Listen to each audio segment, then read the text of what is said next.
নমস্কাৰ মই মজিদ বন্ধুসকল পলকতা চামক আজি 9টা গুৰুত্বপূৰ্ণ খবৰ। প্ৰথমটো খবৰ, আজি অসমৰ 2 লাখ কোটি টকাৰ ধাৰত পুত গৈছে অসম চৰকাৰ। আজিৰ তাৰিখত অসমত জন্ম হোৱা এটি শিশুৰ মূৰত ধাৰৰ বোজা 50,000 টকা। আৰু আপুনি যদি 50 টকাৰ পেট্ৰল কিনে ইয়াতো চৰকাৰে কৰ পায় 34 টকা। আচলতে এইখিনি তেলৰ দাম মাত্ৰ 16 টকাহে। আৰু আমাক মাহৰ শেষত 1250 টকা দি আমাৰ ওপৰতে বিভিন্ন কৰ জাপি দিছে। এইবোৰ কথা আলোচনা কৰাৰ সুযোগ নিদিয়ে চৰকাৰে। গড়েশ্বৰত CPIMৰ প্ৰাৰ্থী বাপুৰাম বৰৰ সমৰ্থনত নিৰ্বাচনী প্ৰচাৰ চলাই এই মন্তব্য কৰে কমিউনিষ্ট নেতা বাসুদেৱ কলিতাই। পৰৱৰ্তী খবৰ, হিমন্ত বিশ্ব শৰ্মাৰ দাদাগিৰি অসমত নচলিব, অসমত চলিব মিয়াৰ দাদাগিৰি। এইদৰে মুখ্যমন্ত্ৰী হিমন্ত বিশ্ব শৰ্মাক মুকলি প্ৰত্যাহ্বান AIUDF প্ৰধান মৌলানা বদৰুদ্দিন আজমলৰ।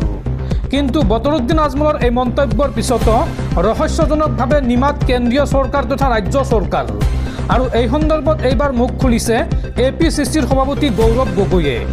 গৌৰৱ গগৈয়ে এই সন্দৰ্ভত কি ক'লে চাওঁ আহক। বদৰুদ্দিন আজমলৰ মুখ্যমন্ত্ৰীৰ ভাবুকিক লৈ নিমাত ৰাজ্য চৰকাৰ তথা কেন্দ্ৰীয় চৰকাৰ।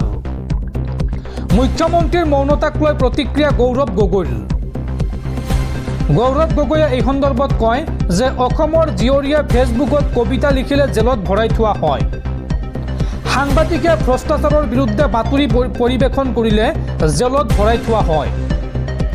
কিন্তু AIUDFৰ মুৰব্বীৰ আপত্তিজনক মন্তব্যত কিয় নিমাত কেন্দ্ৰীয় চৰকাৰ আৰু ৰাজ্য চৰকাৰ?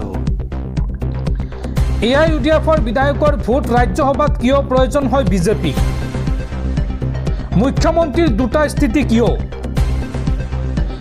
2 নাৱত 2 ভৰি দিয়ে মুখ্যমন্ত্ৰীয়ে? এই প্ৰশ্ন গৌৰৱ গগৈৰ।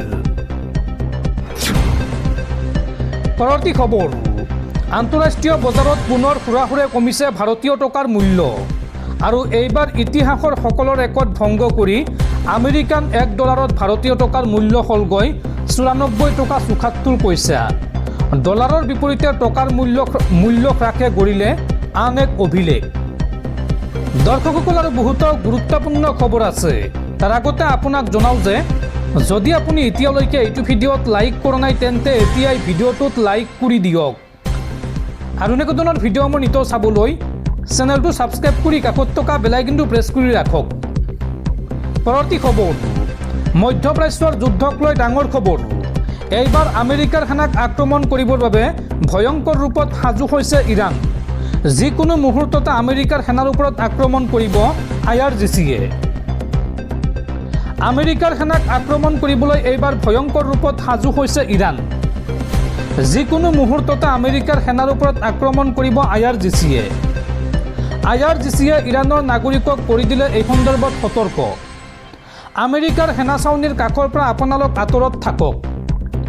যিকোনো মুহূৰ্ততে আমি আমেৰিকাৰ সেনাৰ ওপৰত কৰিম ভয়াৱহ আক্ৰমণ। ইৰাণৰ চাৰিসীমা থকা ৰাষ্ট্ৰসমূহত আছে আমেৰিকাৰ সেনা চাউনী। এই সেনা চাউনীসমূহত এইবাৰ আক্ৰমণ কৰিবলৈ সাজু হৈছে ইৰাণৰ সৈন্য। এইসমূহ সেনা চাউনী শীঘ্ৰে বন্ধ কৰিবৰ বাবে আমেৰিকাক নিৰ্দেশনা প্ৰদান কৰিছে ইৰাণে। আৰু ইৰাণৰ এই নিৰ্দেশ নামানিলে ভয়ংকৰ হৈ পৰিব পৰিৱেশ। এই হুংকাৰ দিছে ইৰাণৰ IRGCয়ে। পৰৱৰ্তী খবৰ, আজি অসমলৈ আহিব কেন্দ্ৰীয় গৃহমন্ত্ৰী অমিত শ্বাহ। নিৰ্বাচনী প্ৰচাৰ চলাবলৈ আজি অসমলৈ আহিব কেন্দ্ৰীয় গৃহমন্ত্ৰী অমিত শ্বাহ। গুৱাহাটীত বিশাল ৰোড শ্ব'ত অংশ ল'ব কেন্দ্ৰীয় গৃহমন্ত্ৰীগৰাকীয়ে। আৰ্যপীঠ খেলপথাৰৰ পৰা নেপালী মন্দিৰলৈ কৰিব ৰোড শ্ব'। পৰৱৰ্তী খবৰ, সংবাদমেল পাতি বৰ কথা কোৱা জাতীয় সংগঠনে কি কাম কৰিছে জাতিটোৰ বাবে? চিতু বৰুৱাক এইবাৰ মুকলি প্ৰত্যাহ্বান বাঘ সেনাৰ নেতা ইউনুছ তামুলীৰ। ইউনুছ তামুলীয়ে কয়, বাঘৰ দৰে জীয়াই থাকিম, কোনে মোৰ পিঠি বহল কৰে সেয়া চাম। বাঘ হাজৰিকাৰ তেজ এতিয়াও মোৰ গাত আছে। উজনিৰ সংগঠনক হুংকাৰ দি এই ডাঙৰ মন্তব্য ইউনুছ তামুলীৰ। সংবাদমেল পাতি পুনৰ অসমৰ জাতীয় সংগঠনক প্ৰত্যাহ্বান ইউনুছ তামুলীৰ। বৰ কথা কোৱা জাতীয় সংগঠনে কি কাম কৰিছে জাতিটোৰ বাবে? এই প্ৰশ্ন উত্থাপন কৰে ইউনুছ তামুলীয়ে। নিজৰ জনগোষ্ঠীৰ বাবে কি কাম কৰিছে মুকলি প্ৰত্যাহ্বান জনাইছোঁ, কওক সেই জাতীয় সংগঠনসমূহে, এই মন্তব্য কৰিছে ইউনুছ তামুলীয়ে। লগতে জাতীয় সংগ্ৰামী সেনাকো তীব্ৰ আক্ৰমণ কৰে ইউনুছ তামুলীয়ে। চিতু বৰুৱাৰ নাম লৈ সমূহ সমৰত মাতিলে মিয়াৰ ৰক্ষক ইউনুছ তামুলীয়ে। সমূহ সমৰত নাহিবলৈ প্ৰত্যাহ্বান জনাইছে চিতু বৰুৱাক। ইউনুছ তামুলীক দেখা পাই কিয় নেগুৰ দাঙি পলাইছিল চিতু বৰুৱা, এই প্ৰশ্ন ইউনুছ তামুলীৰ। ইউনুছ তামুলীৰ পিঠি বহল কৰা ইমান সহজ নহয়। নিজকে বাৰে বাৰে খিলঞ্জী আহোম বুলি দাবী ইউনুছ তামুলীৰ। নিজৰ গাত আহোমৰ তেজ থকা বুলি দাবী ইউনুছ তামুলীৰ। ইউনুছ তামুলীয়ে লগতে কয়, এইখন অসমত সকলোৰে সাংবিধানিক অধিকাৰ আছে। আহোম সংগঠনসমূহে কৰা অস্তিত্ব ৰক্ষাৰ যুঁজকো বুখুৱালি কৰা বুলি তীব্ৰ তাচ্ছিল্য কৰে ইউনুছ তামুলীয়ে। সময়ত সেইসকলৰ তেজ ল'ম বুলি হুংকাৰ ইউনুছ তামুলীৰ। মিয়াক উচতাই দি বাৰে বাৰে নিজকে সত্যৰ পথত মাত মতা বুলি দাবী ইউনুছ তামুলীৰ। বাক হাজৰিকাক কাল্পনিক বুলি ক'লে কাল্পনিক হৈ নাযায়। নিৰ্বাচনৰ সময়ত দল সংগঠনসমূহ বিক্ৰী যায়, এই মন্তব্য কৰে ইউনুছ তামুলীয়ে। কেৱল মাত্ৰ বাক সেনাহে বিক্ৰী নাযায়, এই মন্তব্য কৰে ইউনুছ তামুলীয়ে। উল্লেখযোগ্য যে সংবাদমেলৰ পৰিৱৰ্তে এইবাৰ ঘৰৰ পৰা ফেচবুক লাইভ কৰি এই হুংকাৰ ইউনুছ তামুলীৰ। পৰৱৰ্তী খবৰ, নেপালৰ নতুন প্ৰধানমন্ত্ৰীৰ শপত গ্ৰহণ। নেপালৰ প্ৰধানমন্ত্ৰী হিচাপে বালেন্দ্ৰ শ্বাহৰ শপত গ্ৰহণ। নেপালৰ কনিষ্ঠতম প্ৰধানমন্ত্ৰী হ'ল বালেন্দ্ৰ শ্বাহ। ৰাষ্ট্ৰপতি ৰামচন্দ্ৰ পৌৰলে পাঠ কৰোৱালে শপত বাক্য। উল্লেখযোগ্য যে মাত্ৰ ৩৫ বছৰ বয়সত ৰাষ্ট্ৰপতি হিচাপে শপত গ্ৰহণ কৰিলে এইগৰাকী নেতাই। পৰৱৰ্তী খবৰ, মাটি বাৰীক লৈ পুনৰ বৃহৎ ঘোষণা মুখ্যমন্ত্ৰী হিমন্ত বিশ্ব শৰ্মাৰ।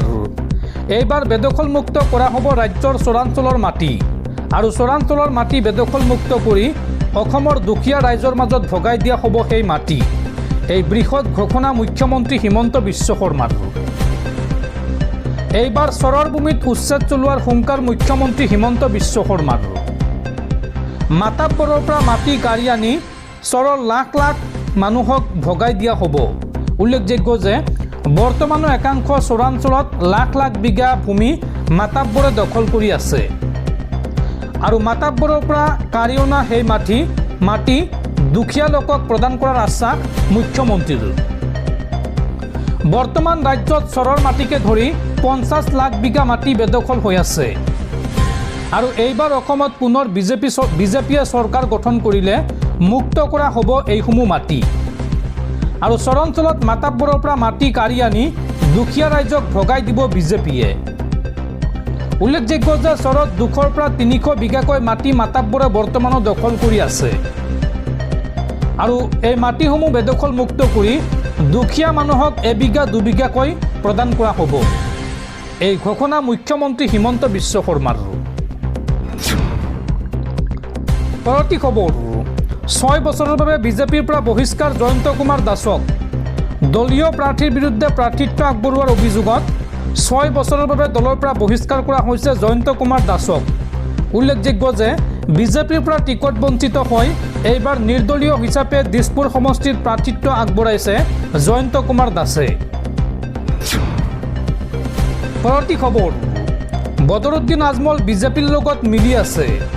বিজেপিয়ে শক্তি দিয়াৰ বাবে বদৰুদ্দিনে মিয়াৰ দেশৰ কথা ক'ব পাৰিছে।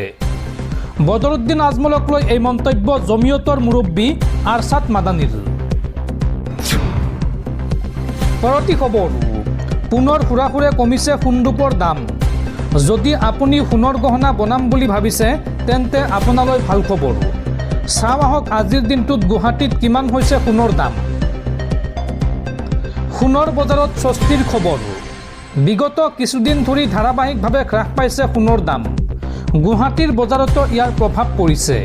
ফলত সোণ কিনিব বিচৰাসকলৰ বাবে সোণ কিনাৰ এয়া সুবৰ্ণ সুযোগ আহিছে। আন্তৰ্জাতিক বজাৰত দামৰ পতনৰ ফলত দেশীয় বজাৰতো সোণৰ দাম হ্ৰাস পাইছে। বিশেষকৈ বিগত সপ্তাহৰ তুলনাত এতিয়া সোণৰ দাম বহু পৰিমাণে কম। বিশেষজ্ঞসকলৰ মতে ডলাৰৰ শক্তিশালী অৱস্থান আৰু সুদৰ হাৰ বৃদ্ধিৰ বাবে এই পতন দেখা গৈছে। বিয়াৰ বতৰ আৰু উৎসৱৰ পূৰ্বে সোণৰ দামৰ পতনে ক্ৰেতাসকলৰ বাবে ডাঙৰ সুযোগ কঢ়িয়াই আনিছে। যিসকলে ইমান দিনে দাম বৃদ্ধি পোৱাৰ বাবে সোণ কিনিব পৰা নাছিল, তেওঁলোকে এতিয়া বহু কমতে ক্ৰয় কৰিব পাৰিব সোণ। বৰ্তমান যদিও সোণৰ দাম কমিছে, কিন্তু আন্তৰ্জাতিক পৰিস্থিতিৰ পৰিৱৰ্তন হ'লে পুনৰ দাম বৃদ্ধি পাব পাৰে। সেয়ে বজাৰৰ গতিবিধি বুজি সিদ্ধান্ত লোৱাটো আটাইতকৈ বুদ্ধিমানৰ কাম হ'ব। মানি কণ্ট্ৰলৰ মতে আজি গুৱাহাটীত 22 কেৰেটৰ প্ৰতি 10 গ্ৰাম সোণৰ দামত 2000 টকা হ্ৰাস পাইছে।